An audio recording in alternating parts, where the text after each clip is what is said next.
Hey, what you just heard are two songs that are out now from our guest today, Corky G from the band Code Red Riot, joining me right now. Brother, how are you?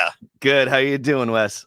I'm doing all right. That didn't blow your ears out, did it? No, it's all good. I was worried. I'm like, man, this is going to be loud. I have a funny feeling. I haven't done your songs yet on the intro, so I'm like,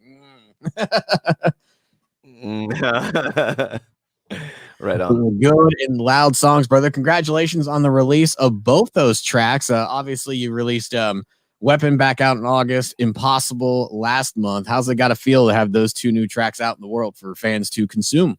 It's good, man. It's been a long time since I released some new music, so it was just good to get some new stuff out there and feel the response just as strong as ever, which is really great. I was excited to just land on some Spotify playlists, get some response from radio nationwide. It was really cool because this run's been all independent. Me and my manager really just working this and seeing what we can do with it. So it's been really, really cool and a great response so far. That's fantastic, man. And as you said, this is independent this round. You are on your own. Has that changed the pressure for you as a musician to do this now as just you? Yeah, this is exactly what this whole band was supposed to be in the first place anyway. So this is exactly what I want to do with Code Red Riot. So a lot of these songs started out as what I thought were demos. And the next thing I knew, I was like, actually, this is good. So I'm just going to release this. Which is like the same way the Killers' first album was. Those were supposed to be demos, and then it became their first record. So sometimes it's not worth it to try and redo it from scratch. Like when you get it right the first time, just go with it. So it also gives me a lot of freedom for like when I'm recording and when I'm writing, like that's it, let's just go. And being independent, I can call up friends from around town and have them come play on the song and not have any label head going, they're not on your record contract, so they can't play on your recordings there, sir. which is honestly, and all that junk. Yeah, it was a problem I actually had with the first record. That the first music I released, I had like 6 or 8 songs that had guests from Las Vegas, friends of mine from Slash Band and Out This Way and Art of Dying and I mean all this kind of stuff, and they'd spent time and guested on these songs, and then it came time to do the record, and the record label actually pulled all those performances because of contract stuff. So now I can do whatever I want again. So I'm excited. Yeah. So now those versions of those songs, do they still exist, or do you have control of those versions, or? I have control of those recordings. I can't release them for years. I think those are the things that are in the contract. Like you can't release the same song with a different recording for it's like 7 or 8 years down the road, that kind of thing. So maybe one day if people are still interested. The old way of record labels. And one thing you ran into with that record label that you were on previously, and I know you kind of, lack of better terms, or bashed your head against the wall, was the physical versus digital. The album was out for like 2 weeks before the physical version came out. I mean, the world has drastically changed for you again as an independent artist. Where do you see that in the digital world versus the physical world of music? I mean, there are still people that request the physical copy, but it's very, very few. I know it's tough. So like,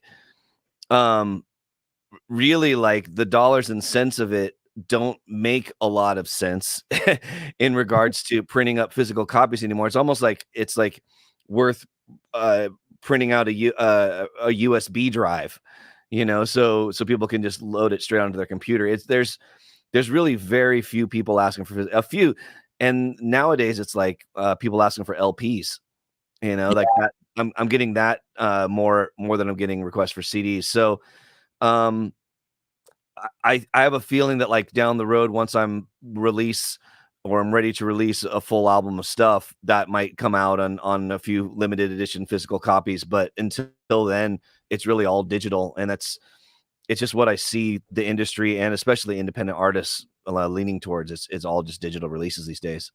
Well, you've got 2 tracks out right now, as we mentioned, both Weapon and Impossible, that are out at this point right now. Videos, the singles are out. Yep, right there. Wait, there, right there. Is there a plan for another song? Because you've dropped now 1 per month. We're now in October. You started in August, got 1 in September. Do we have 1 coming out this month, or are we just kind of working towards like a record or EP? Yes and yes. There's one. There's another single coming out October 30th, which I haven't announced yet until right now. But October 30th, there's another single. A lot of this is getting driven by, honestly, like the Spotify model, where they want you to release singles, and that's how you're able to submit to their playlists. So like, if you want to be on their hard rock playlist or adrenaline playlist or any of that kind of stuff, you have to submit 1 song at a time, and they only like you to submit every, like, no less than every 4 weeks, every 5 weeks, that kind of thing. Mhm. So it kind of forces you to spread them out at about that length. So like I say, the next song for me will be October 30th, and I have other songs mixed and ready to go. They're just slated every 4 to 6 weeks until I go, okay, let me get the last few out there, and now I have a record. Okay, But, that makes sense. I've heard people in the industry talk, and it never was fully explained to me about the roughly 6-week span to get a song out, because like that's the model we're going with, but no one told me why. And it's even to the point where, like, when Spotify does like your daily mix and your release radar and all that kind of stuff, if your songs are released too close to one another, it eliminates their ability to be on certain algorithms that they get out. It's so, I mean, and it's literally me sitting on my computer late at night going, what's the best way to release? And Spotify's pretty upfront with that. Like, if you research through their web boards and infos and all that kind of stuff, it says pretty much plainly everything I'm saying right now. So I was like, okay, well, if I can release some of this stuff and get it on some playlists and get it into the ears of people worldwide, then that's the model I'm going to go after. And I've been lucky. I mean, I was submitting just like any other person, just going through their regular standard submission process and hoping that someone on their editorial staff might like the tunes. And so far it's been successful because I've landed on a few of their playlists, and now, like, I'm getting listened to more in like Germany and Helsinki than I am in Las Vegas. So it's pretty cool. I'm excited, and it's been a good run with these first 2. So hopefully we'll keep that trend going. Awesome. Now, do you know what the next song is that you're dropping? Can you say what that song is? That'll be a surprise, because it's actually the next one. What I will say is the next one's a cover, and I don't really do covers, but I had a lot of fun with this one. So this was my next single is the first thing that I recorded after we released our first record. And basically, like, I don't know how many, I think this is the way it goes with a lot of artists, but like, when you put all your time and energy into a record, like, when it's done, you are ready to be done in the studio for a minute. You know what I mean? And you go out on the road and you do some shows, and then it takes a second to kind of get that refresher and get the creative juices flowing again to lead into the next record. And so I was like, well, before I even go address like some of my old riffs and old songs, or even try to start writing something new, let me just try a cover. And so I was doing it like to goof around. And the next thing I know, I was like, oh, I think this is actually good. Maybe I should release this one day. So So yeah, it's fun, and I hope people like it. It's a reworking of an old 90s tune, and I'm really excited about it. 90s rock tune, 90s pop tune. I'll ask that one question and not ask any more about it. Hip hop. Uh-huh. Now with this beard, I'm doing the old kung fu movies going. Mm. Yeah. Old 90s hip hop tune. There's so many potentials. Yeah. So it'll be fun. I'll send it to you before it's out, but for now it's all still on the DL. All right. I look forward to that. Covers, I mean, they are a thing that a lot of artists go after. So for you, I mean, as you said, you did it, but just releasing it. I mean, are you kind of apprehensive in how people may take to it, or are you excited to get it out? I mean, I'm thankfully I'm past the apprehension of that stuff anymore. It's like, if I can listen to it over and over in my studio and I like it, then I'm like, yeah, I'll put it out. And it's that same thing. Hopefully people like it. And if they don't, I like it. I had fun making it, and it's art. So, while that's getting put out there, I'm already making other art projects with new songs and that kind of thing too. So, it's always just a shot in the dark, and you never quite know what's going to happen. So you just hope for the best. But like, now, go ahead. I know with covers and whatnot, I do. There's a difference between me doing it independently as I'm doing it, like, hey, I'm going to put this song out there, and sure, I'll send it to radio friends and whatnot, but I'm not doing like a full radio campaign around it, right? I do feel like there's way too much for bands on labels leaning onto covers. That's been frustrating for me. Okay, I will agree with concur. And I think I'm sure it's tough on your side of things too, where it's like, here's this band that everyone wants to listen to, and their radio team's going, here's their new single, and you're like, dude, another cover? Like, we already know all these tunes. I don't know really what to say about that. It seems a little bit lowest common denominator on that kind of stuff. Like, I was always a fan of covers on records for the fun aspect of it, but back when I was like learning and looking up to bands, it wasn't because they were doing covers, it was because they were doing cool originals.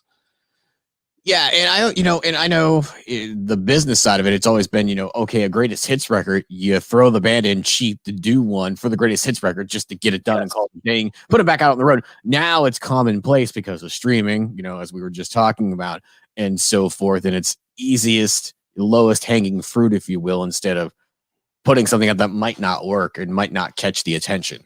Yeah, totally. And I mean, I get it too, because like, there's fewer dollars floating around the industry side of things, so they want to try to push things that they have more of a chance to work. Mm-hmm. So I get it, but from the listener aspect, there are a lot of rock bands playing covers on the radio right now. Every time I look at the chart for our station, yeah. Right. Right. So hate on the band because I like almost every one of those bands that have put out a cover, but it's like, that's the frustrating part. I know.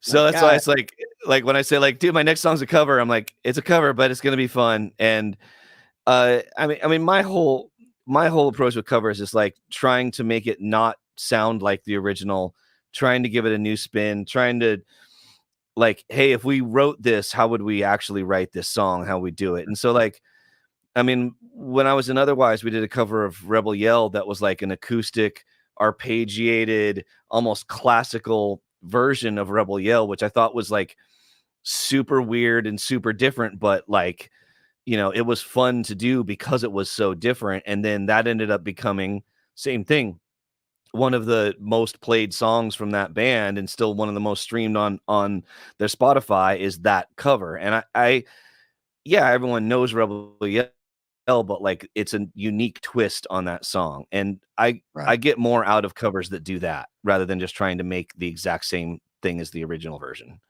And I'll give all the credit to Chris Cornell right now, because I mean, while yes, this is this is long past since he left us, but that version of Patience, I love it to death because it reworks it, and it's in a cool different way, and it really brings the lyrics out on it. Totally. And he was great. I mean, same with like his old cover of Billie Jean. It was the same thing. Like, you know, it's just like he was able to give it his own personality. And I really appreciated that when Chris released covers like that. I want to flip things real quick because we're talking about covers, but I want to do something a little similar to covers with you, because I was looking at your website. I'm going to pop this up on the screen. Oh boy. Mr. Awards over here. I saw some. Isn't that funny? Right, but remixes. Yes. I didn't realize you have your hand in a couple of remixes. Two that caught my eye here, of course, in the list here is a Linkin Park remix. You were in the finalists for a contest they did, and a Sex and Candy Marcy Playground remix. Yes. So this all came up through a website called Indaba Music, which I think I saw the founder on the Colbert Report, or it was some late night talk show, and they were talking about how they were doing various things for independent musicians. And so I go on the site, and they had this whole list of remix contests. And this is the same time that I was setting up my home studio to be like a legit home studio back in the day. So like I was looking for projects to do. I wasn't in a band. And here are these songs from, you know, nationally known bands putting up the stems from their master recordings and having people remix them. And so I was like, well, yeah, I'll do that. That sounds like a lot of fun. And again, like I didn't plan on landing near the top of any of these remix contests. I just wanted to do it both to hear their master recordings and the stem versions, but also just to like have fun reworking with some music that I wasn't having to create from scratch. So I did it. I think the first one I did was the Weezer one. Okay. And it was cool, and I landed in like the top 10, and I don't even remember what the prize was. It might have been like a signed CD in the mail or something like that. But I was like, oh man, I put a lot of effort into this, and it was cool, and I got a response. So that's great. So I did a bunch of them, and you know, on a lot of them ended up in the honorable mentions. I won a couple of their songwriting ones, which was a lot of fun too. Like one was for a party drinking song. One was for a football anthem. Another was God, what was it? Anyway, I entered a bunch of them. And so the Sex and Candy one was great because John, the singer of that, was like personally sending notes and responses to the remixes. That was super cool. The Linkin Park remix contest was one where I think it was in conjunction with MySpace at the time, and the winner was getting put on their record as a B-side. So like there were, instead of like normally it was like, I want to say like 500 participants. The Linkin Park one had like 3,000 or something. It was nuts. And so they picked like the top 10 or top 12, and that was when they sent those to the Linkin Park guys to hear. And next thing I know, I'm like, oh my God, I made the top of the list. It was super cool. So yeah, I mean, it just goes back to those things. Like if you're wanting to work on something, practice it. And like, what better way to practice my studio chops than to work on songs that by artists that had, you know, established themselves in the industry and put out great products. So it was really, really cool. It was fun to hear, like, there were like little videos of the guys in the studio listening to the remixes. And I'm like, oh, there's mine. They're listening to my remix right now. You know, it was super, super cool. So a couple of those I posted on YouTube and that kind of thing for people to check out. It was a lot of fun. I think all that stuff I was doing between like 2008 and 2010, which is right before I joined Otherwise. And the irony was like me doing projects like that is what got my studio chops to where when I was in Otherwise and joined there, and they were like, yeah, we're trying to get more product out there, but we don't have anywhere to record. I'm like, dude, let's record in my garage. Like, I have a studio. And so all that work on the remixes and my own songs I was doing at the time, that led to my ability to record Soldiers, which got on the radio, which got that band signed. You know what I mean? It was all because of those hours of working. Typically after Blue Man shows between midnight and 4 a.m. and, you know, my prime work time. But putting in those hours is what made that possible years down the road. Are there any remixes that you have done that the world either hasn't seen or might not know about? Oh, I'm sure there was one. I did one. I did an Escape the Fate one, which was fun because a few years later, like we were touring with Escape the Fate. You know what I mean? So that was cool, and I don't think I posted that one yet. And then there was a few like underground hip hop ones I did. I did an Usher remix. That was fun. But it was just great to hear, like, or just for fun. It was the same thing. Like I entered the contest with it, but it was mostly like I'd done a bunch of rock band remixes, and I was like, okay, cool. Let me pick a hip hop artist to remix too. And same thing. Like what is the kick drum sound on the Usher song was, so completely different than what it would be on a Weezer song. So it was just great to get that knowledge of what went into those recordings. That's really, really cool to hear, man. Yeah. Just in general, like that process. I found that I did a Snoop Dogg one too. That was a lot of fun too. But I mean, so I did Snoop Dogg, but I did all rock guitars over the top of it and that kind of thing. So it was a lot of fun.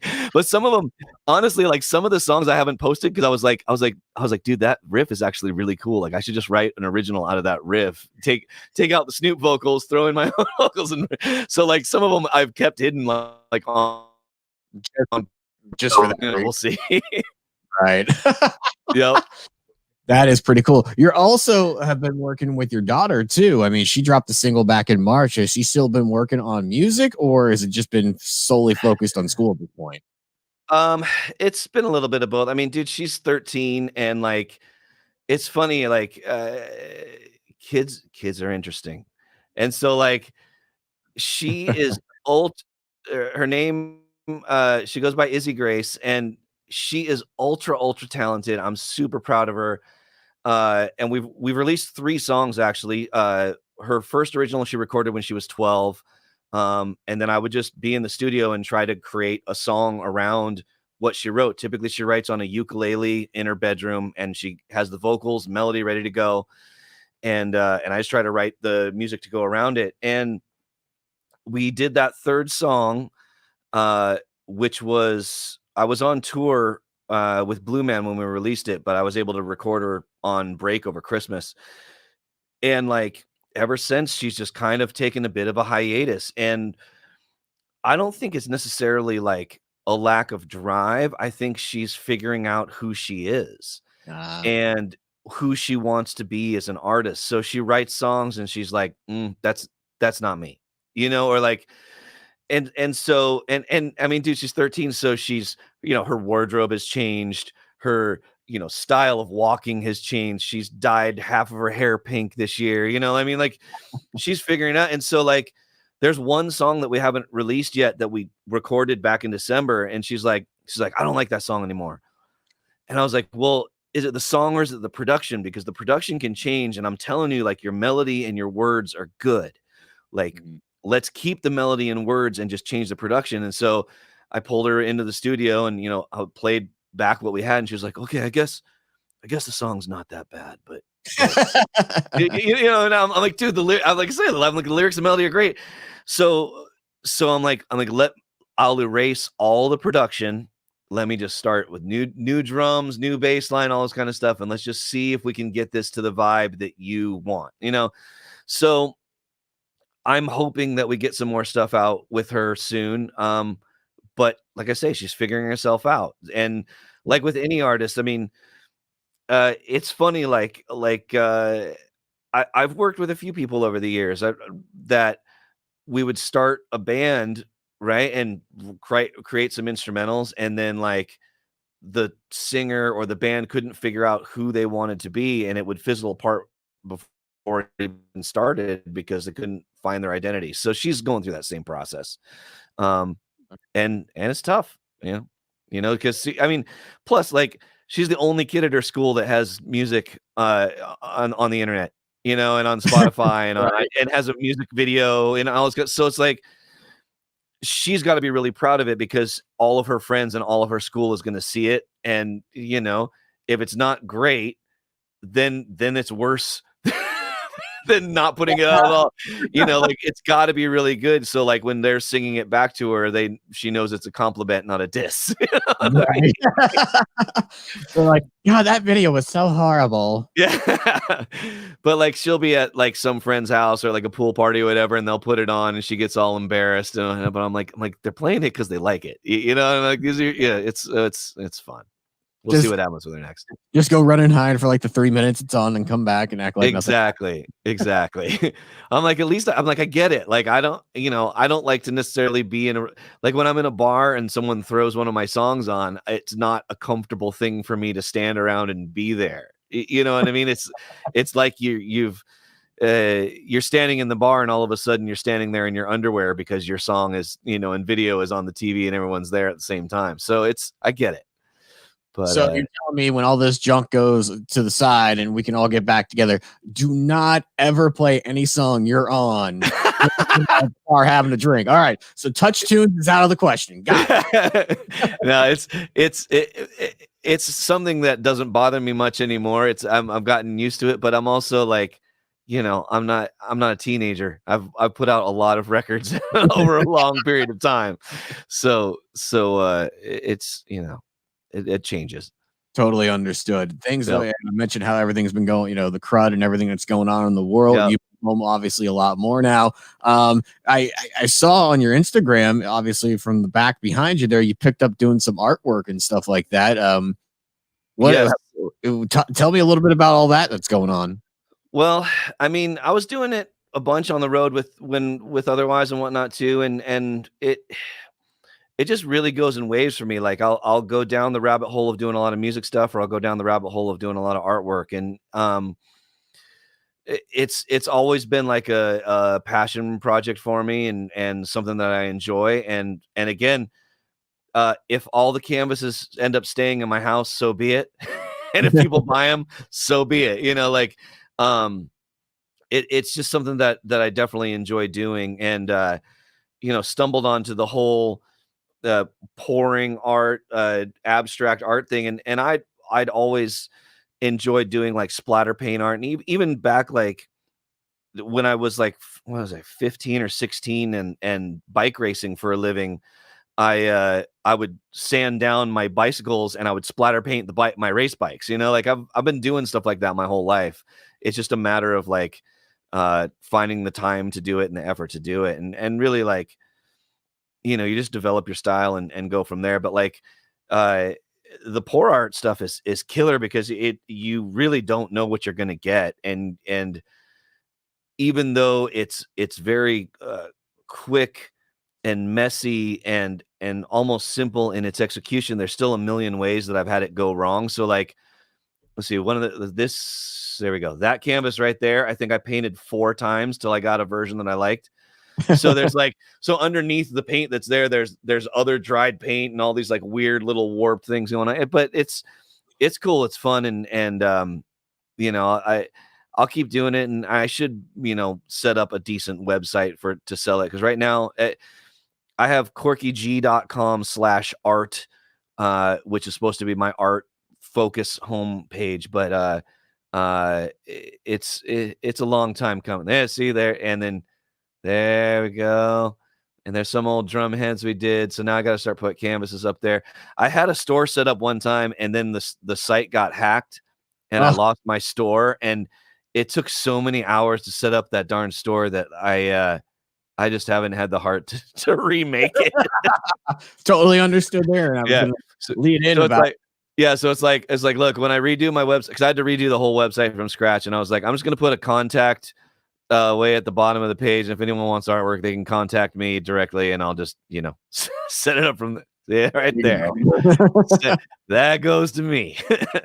There you go. I was going to ask if you were going to eventually try to sell them or make prints and do all of that stuff. Yeah, it's funny. I hadn't even thought about the print part yet. It'd be cool. I got to research it. Really, I mean, I like the idea of making the canvases and selling them. And there's a friend in Las Vegas that's been doing that, and she got like a friend's storefront to display her artwork and just selling it from there. And I was like, it was kind of like one of those things where like you see somebody doing it, and whether or not they're successful, or I'm sure it's the same thing. Like it's a passion project, and some people People are buying the stuff, and it's like starting a business. And I'm watching her do it, and I'm like, oh, I just gotta do it.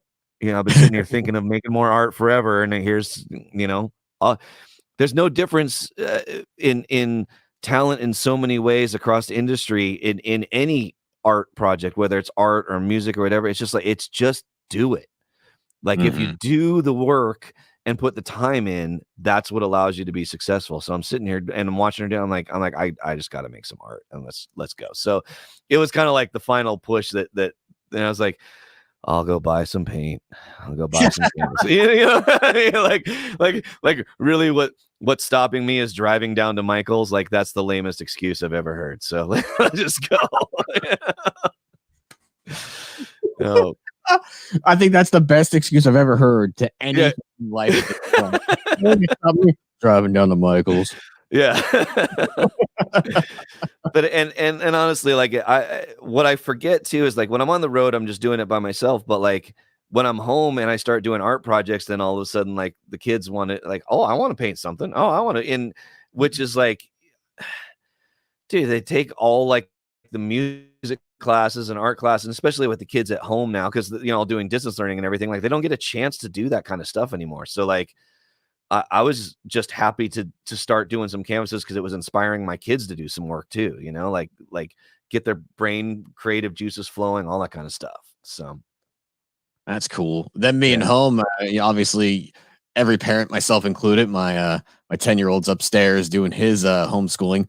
Not now, thankfully, but he has been doing it. And, I've had to step up and be the homeschool teacher to help out when necessary. I had to help him with math, which, by the way, I'm horrible at math. It's part of the reason I got into radio. How about for you? How's it been being a teacher at this point now for yourself?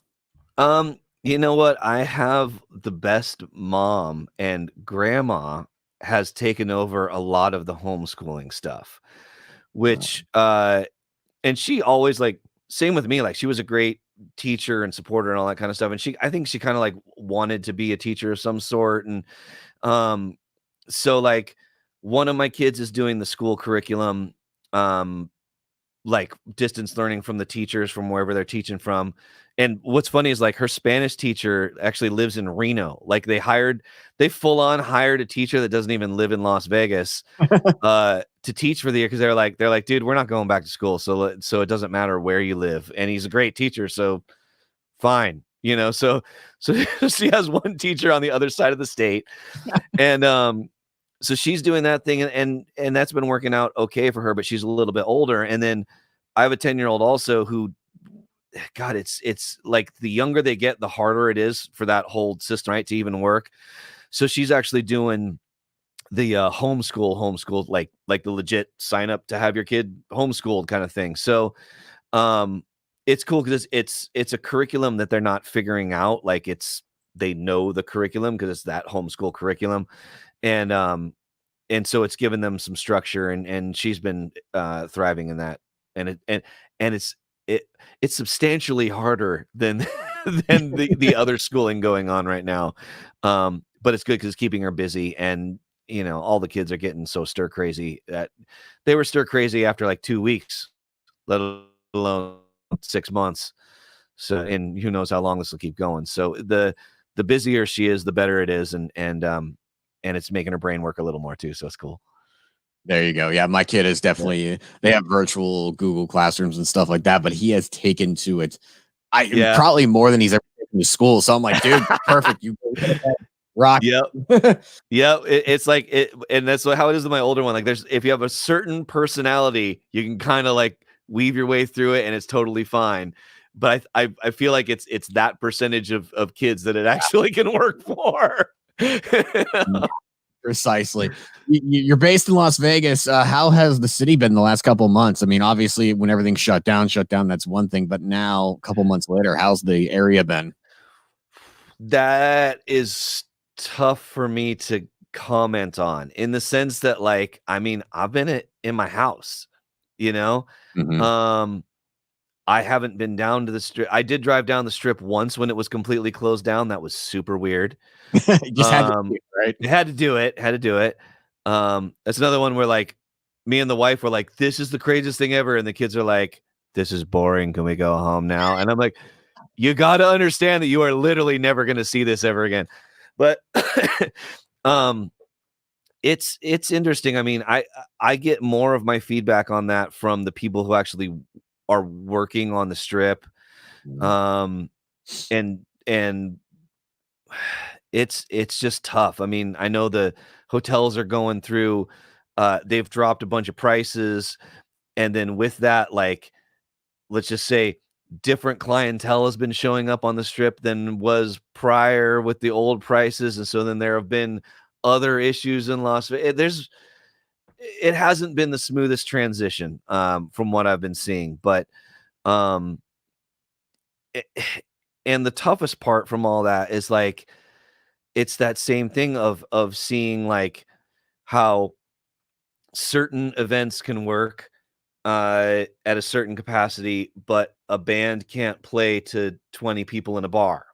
Right. And there are literally thousands of us that make a living. And like, when I'm not touring, if I'm not, like, I don't make a living off of Code Red Riot. I make some off of Code Red Riot, but I make a living off of playing drums and playing with Blue Man Group and playing gigs around Las Vegas and that kind of thing. And so it's tough when our entire industry has stopped, and the regulations over what is legal and what is not legal to do basically are telling all of us that we still can't make any money.